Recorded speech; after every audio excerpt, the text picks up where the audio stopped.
Now that's significant. The Market Research Podcast.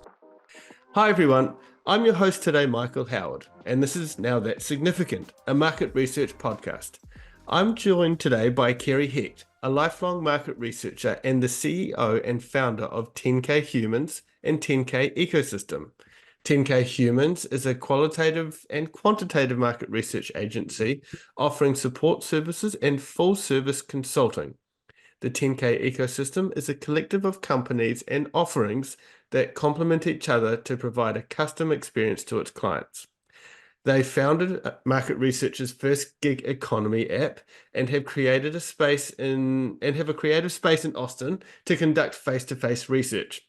10K Humans provides best-in-class recruitment, field management, screener and questionnaire design, programming, client support, discussion guide development and moderation, data analysis, and reporting. 10K also reinforces the human element in market research and powers it with best-in-class technology.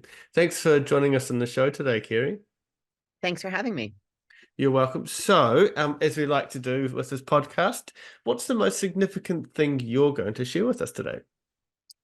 So what I would love to talk about is participant quality, the participant experience, and the way AI might change the way we have to think about it. Very exciting. It has been a bit of a paradigm shift for a lot of people in business, hasn't it? Just the beginning. I don't want to say I fear, because I don't really fear it. I think there's aspects of it to be concerned about, but aspects of it that are necessary evolutions to our processes.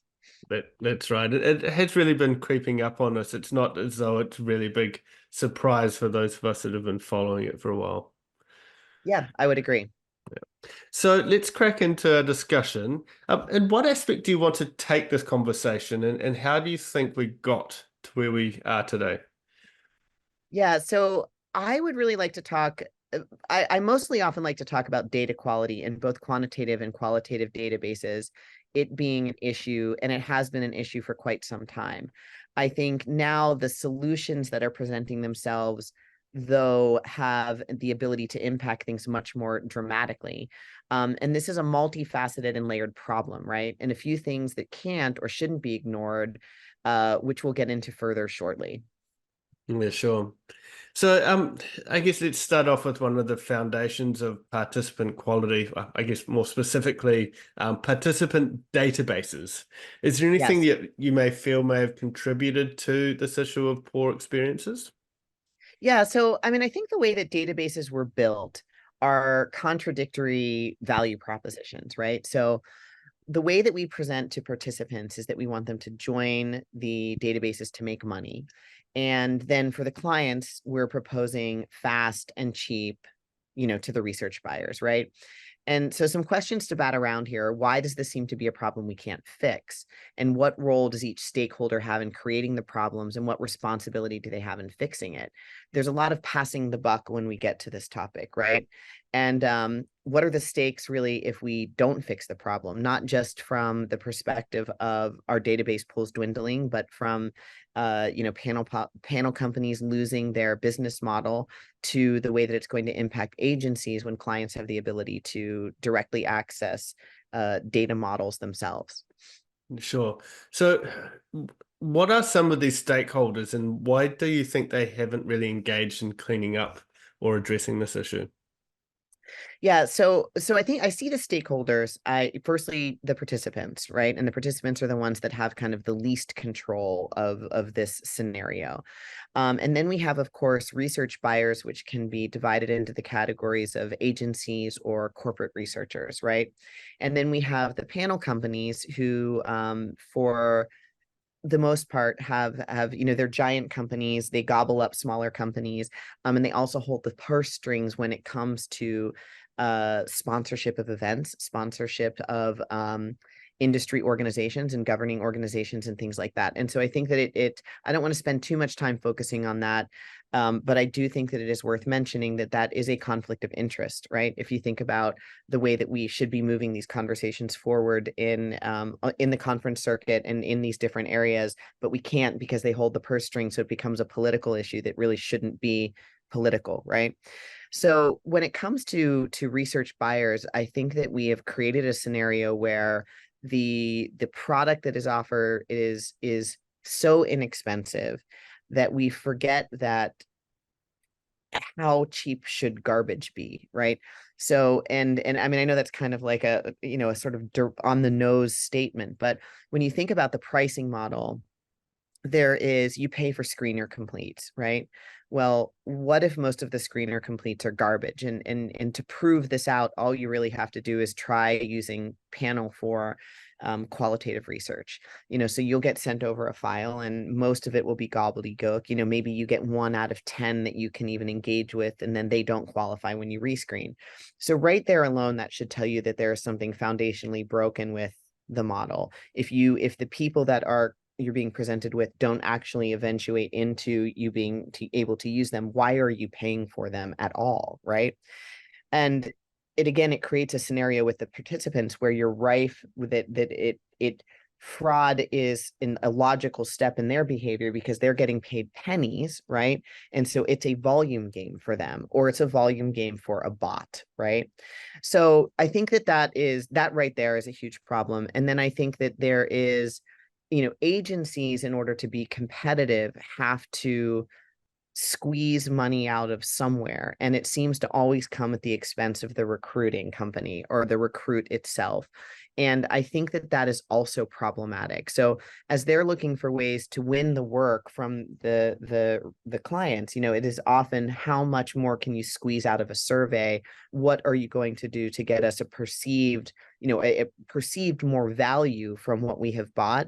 But again, it goes back to that original point of, well, what are you really buying? Right. So I think that I think that the agencies really need to, and sometimes we play this role, right? We play a lot of different roles with our clients, need to push back on clients when they're unrealistic expectations. Panel companies need to hold firm lines about best practices. Panel companies need to insist that people are paid appropriately and fairly. They also need to stand behind the product that they are selling. And then corporate researchers need to understand that continuing to drive that price down is not benefiting anybody, and fast and cheap is not necessarily the best way forward. And I think that builds us to where we're going to see AI and synthetic data and modeling taking, whether we want it to or not, philosophically, taking a huge piece of that business. Yeah, true. So you mentioned briefly in your prior answer around the stakes if we don't fix it. So clients or corporates potentially going after and creating their own databases. What are some of the pros and cons of an organization doing that? Yeah. So I think there's lots of different pros and cons, and we see this a lot when we do community building or custom panel building. And often what you hear as the reason for wanting a database of their own is an on-tap resource. And it's not a bad idea, right? In theory, but if you apply the same behavior to the way to the database that you have built, and sometimes you see they do and sometimes you don't, to the people that you're renting from a panel company, it's kind of doomed for failure, right? So you're paying to build this asset, you need to pay to maintain it, you need to pay to house it, you need to keep it engaged, and those are all both very timely and expensive. And so if you drop the ball on any of those things, right, then you end up with maybe you've spent the money to find real people, that they're engaged, but if you don't engage with them frequently enough, they drop off. If you don't pay them enough when you do engage with them, they drop off. If you don't give them information that is useful to them or tell them how their opinions are valued, they drop off. So you end up with something that isn't as useful as it could be. But we do see successful communities, branded communities that are successful and go on for years and years and years. And I think one of the most important things to note here is that when you are engaging them appropriately and entertaining them, you don't have to pay them as much, right? So that goes back to the value proposition for the participants, that if we're not giving them something that they like to do, you got to give them money. Like, you got to give them something, right? There has to be something in it for them. No, sure. And I guess one of the other challenges I guess you'd have is if you're only sort of say you're using your primary database, which are your customers, and you're asking them questions, etc., they're your panel, you're not necessarily getting the broader views and being able to expand your market and potentially look for new opportunities as well. Yeah. Yeah, no, I totally agree with that. And I think that there's also a we had a project get hijacked by the participants once with which was very odd, and it was also humbling experience. And so we were our client was a large credit card company, and these people had been tapped over and over and over and over again, and they finally said, you ask me the same questions every single time you talk to me and you never do anything, and I continue to participate because I want to see if you are going to do something, and you don't. So this is the last time you're going to reach out to me. And it was kind of shocking that it happened with more than one person. And we did end up writing a thought piece about this, but it's quite straightforward if you think about it, right? If I continue to ask you the same question over and over again, eventually you're going to stop taking the call. Yeah, and I guess you've got a little bit of conflict there because as market research, you need to make sure that responses are anonymous, don't you? You've got to be able to separate out. So there's a Yeah. bit of a Well, I think that there's an opportunity within our industry to build more transparency. And I think that one of the things that we've been playing with, right, is different ways of incentivizing people. So if you think about B2B research specifically, which is so expensive, even just to complete surveys, building in questions that are not part of the research objectives that you can then share back to the professional as a top line report, as a takeaway. And that is quite effective, right? And again, it goes back to, if you're talking to a business professional, they don't need your $25. They don't need your, and I would argue that survey participants that you wanted to speak to don't need your 3 cents either, right? So if you think about what you would do something for, it's going to be for entertainment or information, right? Those are the two things that you would spend your time with. And we're competing with so many other online behaviors right now. I think that we need to do a better job of the entertaining or giving them information, and there's ways to do that doesn't necessarily compromise the integrity of the research. And we kind of need to get out of our own way about this a little bit. Are you seeing any companies actually closing the loop on these surveys and sharing findings, Yeah. etc., as well with the Yeah, we respondents? have. Yeah, we have. And we definitely have seen that in B2B. And we've done a lot of research on research over the years. And there was a project that we did, collaborated with Andrew Cannon from Global Research Business Network on, and a bunch of different companies in the space. And it was a great thing for us to be a part of. And they were showing that the topic was, I think, like car insurance or something like this. So it was a general population global study. And they showed that when you shared back even just a little bit of information, the participation rates dramatically increased just at the promise of doing that at the beginning of it, by saying, at the end of this, we are going to give you X. The participation rates were wildly different. And I think that that's a really important thing, because there's especially with the internet, right? Like when the database models came into play because of the internet and because of caller ID and because people don't answer their phones anymore. But at the same time, we've relied on them sort of in the wrong way, right? So the commonality for people that are in databases are that they want to make money on surveys. They're not necessarily people that have something interesting to say about their running shoes or their health insurance or whatever, right?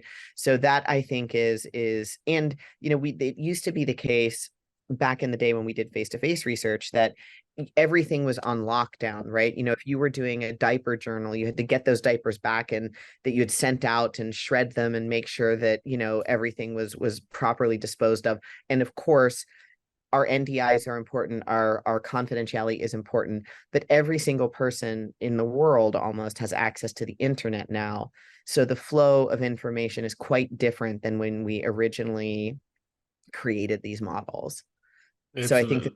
that, yeah, It's not too many secrets out there anymore. No, and we're willing to share quite a lot of information with strangers as well, even though we wouldn't get into a car with one necessarily.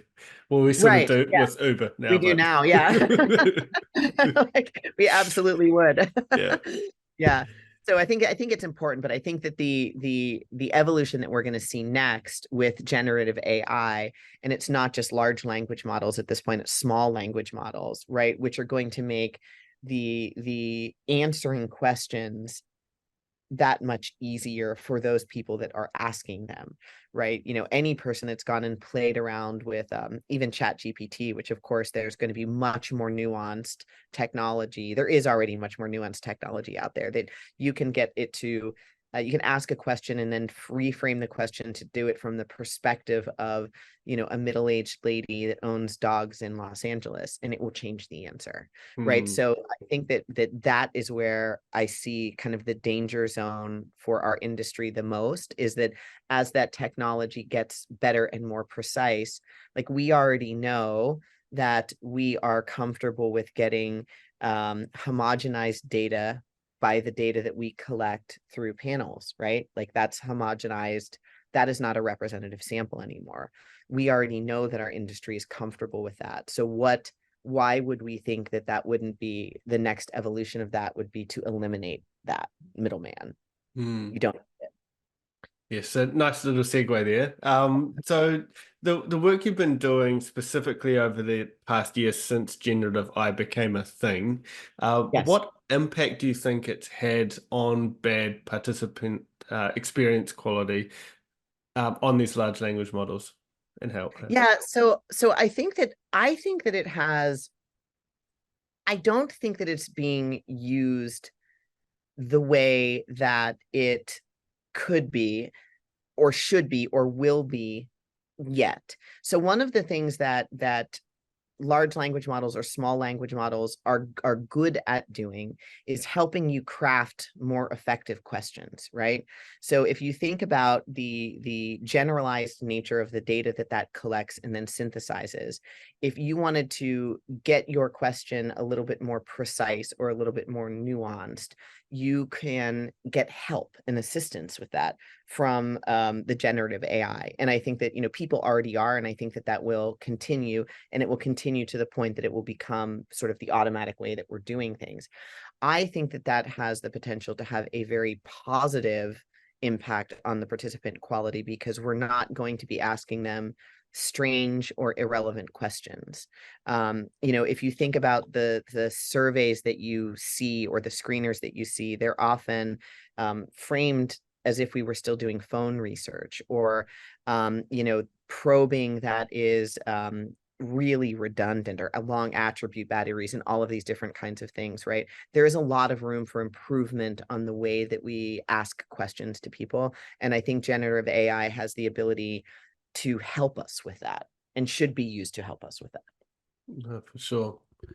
Um, so what do you think needs to change in order to make these participant databases more experience friendly?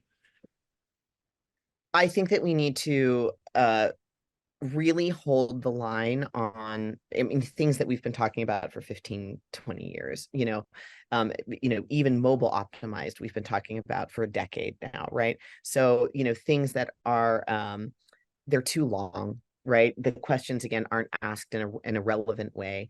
I think that we need to make them more interactive, right? So there was a study that came out several years ago that was about if you just play music while the person is doing it, their perception of how long it takes diminishes. So it could be 45 minutes long and they think it's 30, right? So I think that there's a lot of ways that didn't exist, that will exist, that can improve the actual interface. But even just basic things like, if your survey is over 10, 15, 20 minutes long, that's a problem, because regular people aren't going to be doing these things. So I think that improving the participant experience, there is a lot of just common sense that for some reason goes out the window, that AI I mean, again, if we don't have to interact with people to get that same data, that's where the change is going to be, right? So it's almost like it's, the way that I look at it again is sort of these two contrary forces. So we've got, you know, we will end up using more synthetic data, synthetic modeling from, data that has been synthesized, because we will not give up on the wonky question writing and the long, you know what I mean? So it's like this is killing the real people databases. So we won't have a choice but to go to synthetic, because we won't give this up. Mm. And What? I think it's a no-brainer. Yeah. What do you think we need to do then to improve the synthetic databases as well? Because that's obviously trained on something. So, like, what is it being trained on, and what can it be Yeah. trained on to make it more impactful for market research? Yeah. So I think one of the things that I've seen a shift in really just the past 2 weeks is the difference between talking about large language models and small language models, right? And I'm tracking that very closely. Not that I claim to be an expert on these kinds of things, but there are, so people have, of course, their proprietary data sets, and any person that owns a database or any company that's been collecting customer data is going to have that. And so, large language models are great for you know sweeping opinions or sweeping validations, or the broad strokes, right? But there is also already arising an ethical dilemma about, once something enters into that large language model system, even if it could be captured in a variety of ways, who owned it originally. And then if there becomes a that you've somehow breached your compliance agreements and things like that, which is inevitable to some degree, how do you extract that back out of there? You can't. There will be no way for it, right? So I think that what we're going to see is much more use of small language models, where smaller companies, because number one, they're cheaper to build, they're easier to maintain, and they will be more topic specific. So you can take your the research that you've done previously, the research that you continue to do, and then you can build models on that, as well as combining in whether it's customer data, or the different ways that people interact with whatever your product is or whatever your service is. And so I think that we're going to see large language models for broad strokes, but then people building very specific niche small language models that will be proprietary to them. Mm. Well, one thing that we're playing at Info Tools is actually combining your large language models with our analysis engine. Yeah. So it's almost a widget, if you will. We'll Yeah. say that Right. the large language models are widget into our platform, not the other way around. But you can Yeah. go and run your analyses, and you're presented with graphs or crosstabs, whatever it is, and then you can get your language model to go and run a summary. What are the Right. top three takeaways on this? And it can produce a pretty impressive report. Um, Yes.